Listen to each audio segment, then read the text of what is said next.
Looks like the glue up went well. All the corners the mitered corners are all nice and tight. And the grain came out nice. It seems to follow all the way around. The grain follows every corner. And I'm gonna cut the top probably about 5/8 down. And then I'm gonna put my splines in the corners to strengthen up the corners. I'm gonna make the splines out of similar wood.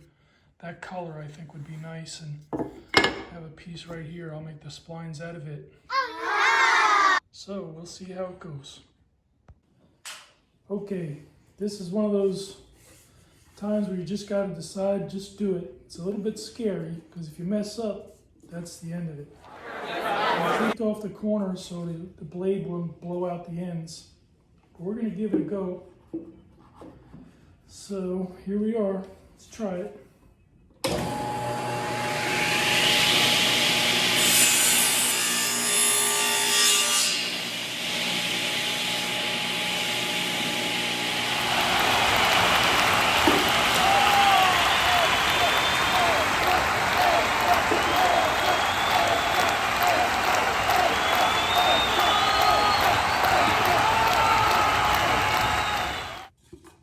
Not bad.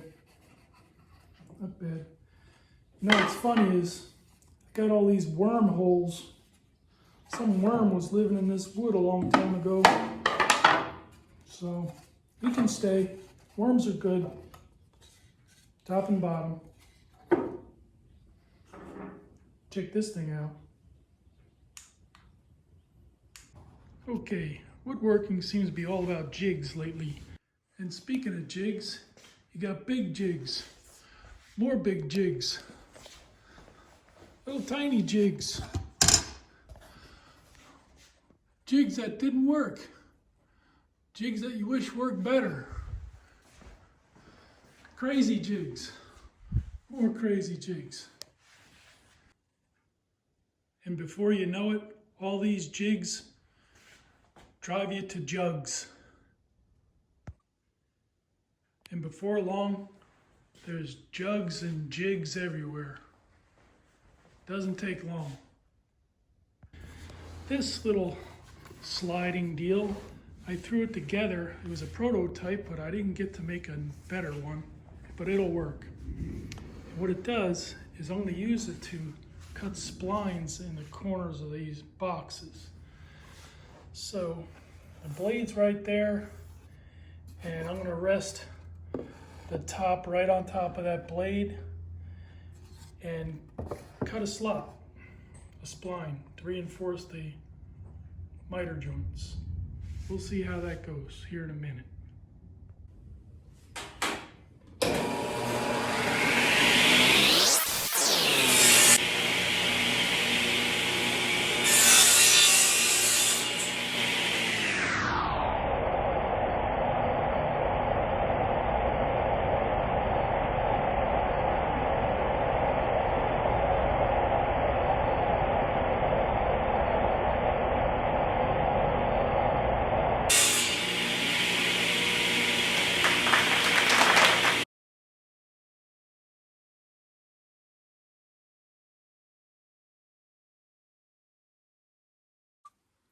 Okay, now that the splines are all in, it's time to get these hinges put on.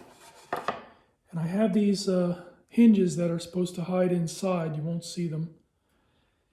And they're going to be centered like this. One over here.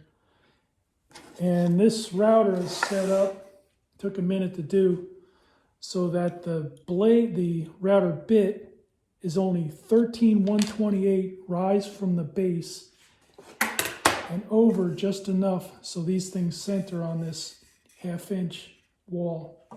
So we're going to go ahead and give that a go right now. And this little spacer, another jig, is 1 inch. So that spacer block is 1 inch from the blade, and it's going to help be a stop block. So we're going to see if we can get this to go.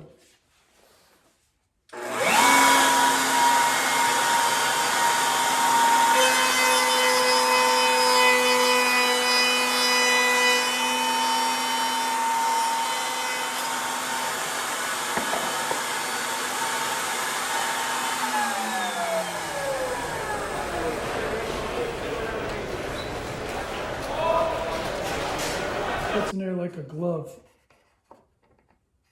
Nice. Okay, the top hinges went on all right. That's what it looks like. So if this jig was okay, this should all line up. And it seems like it lines up pretty well. I'm going to screw these in. I'll see what it looks like when we close the lid. Okay, getting ready to put this last screw in. And if it all goes well, it should close without any gaps. Oh man, that looks nice. So here we go. Oh, nice and flush. Nice and tight right there. And the only thing that protrudes are the decorative hinges, sort of, kind of nice. So there it is. No charge for the wormholes. Worms look good.